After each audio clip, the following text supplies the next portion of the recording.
Hi. Hi, nice to see Hey. you. Nice to Been, see you too. been a long time. It has been a long time. It's been a long time. This is the part of the service where I ask somebody 4 questions. The exciting thing about this 4 questions is the person in front of me can't remember what the 4 questions are. But first, I'm going to ask him to show us his beautiful view. Will you show us your Oh yeah, beautiful view? yes. Here we are. We're in a beautiful village. This is not my parish, but this is a beautiful village of Chartham. Mm, And here's something you might recognise. There's a tractor over there. we have them. You have them, and I don't know if you can see, but in the far distance there's a church over there, and that's St Mary's of Chartham. And that's where I did my curacy. Oh, nice. And left there 5-6 years ago now. And here are the Oast houses. This is where my friend lives, and these are some lovely Oasts. A very Kentish thing on the landscape. So yeah, and a field of wheat. There we go from last Sunday's gospel reading.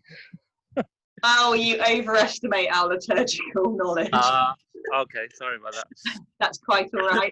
Quite all right. Right, I'm going to ask you 4 questions now. Question number 1 is, who are you?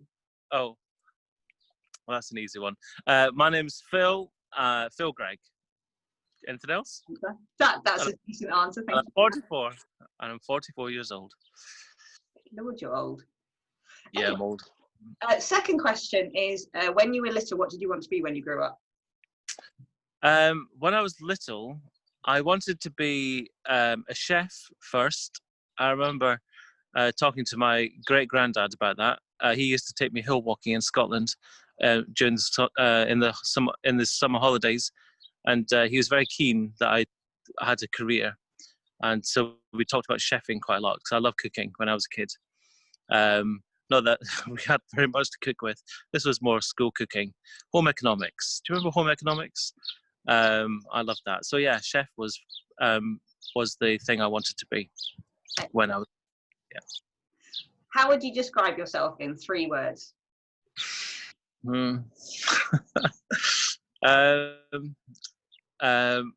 Reflector, because I wish I had that question 20 minutes ago, because then I'd have 3 great words for you right now. I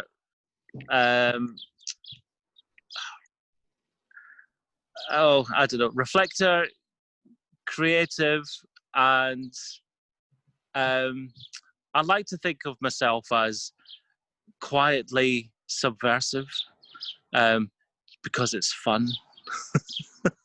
Other people would call that rebellious. Yeah, that's what it is. Yeah, you did say 3 words, but Yeah, there's good. yeah. Good. Oh, there we go. Sorry about that. Train, fine. And the final question, a rather important question: why are you a Christian, Phil? I am a Christian. I've been a Christian since I was 14 years old, and I'll tell you why. I'll tell you why I became a Christian, if that's okay. I became a Christian because I went to a church in Dundee, and those people there took me, this very confused teenager, under their wing. I had a very difficult family life, but these people, they were patient with me. They loved me. They accepted me unconditionally. And going to this church for 6 months, Billy Graham came to Scotland in 1991, and I went to hear him speak. And it was what he said in that football stadium in Glasgow matched up with everything I had experienced over those past 6 months. Everything he said about Jesus, about being loving, compassionate, and the sacrifice he made for me and the whole human race was everything I had experienced in that church with those people. And I thought, I wanted to be like these people, but I learned it was because they were like that because of what Jesus had done for them. And I remember standing in that football stadium, and I gave my heart to Jesus that day, and Jesus took my life and he turned it upside down. Or from the kingdom point of view, he probably turned it the right way up, because my life has been an adventure ever since. So I'm a Christian.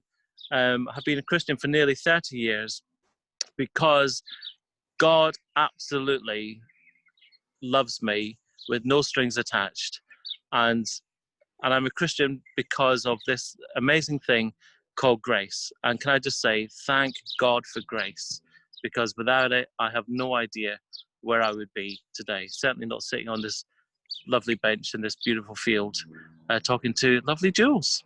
Ah, yeah, that's amazing. Thank you, Phil. Can I ask you a bonus question? Yes, please. When are you moving to Cornwall? Yeah, well, we're coming to Cornwall on holiday. Yay! Yay! Twice, in fact, because last night my friends who live in Bedford booked a holiday cottage in Bude for February half term. So if we come in October, they'll come in February as well. That's great! Yay! Are I you don't know where. coming to me in October? Are you going to come and see me? Yes, that is the plan. It might just be me and Iona though, because Lucy will have started a new job. But that'll be all right. Dog? This is very important for everybody else to know. If we're allowed to bring the dog, You're then allowed yeah. to bring the dog. Excellent. Fudge will be very happy. I love that. I've got Hey. whiskey as well for you, Phil, so we'll be all right. Oh, good. Oh, yeah, I'll bring some of mine. Yeah. Excellent. I've been collecting. I think I've got 11 bottles at the moment. Nice.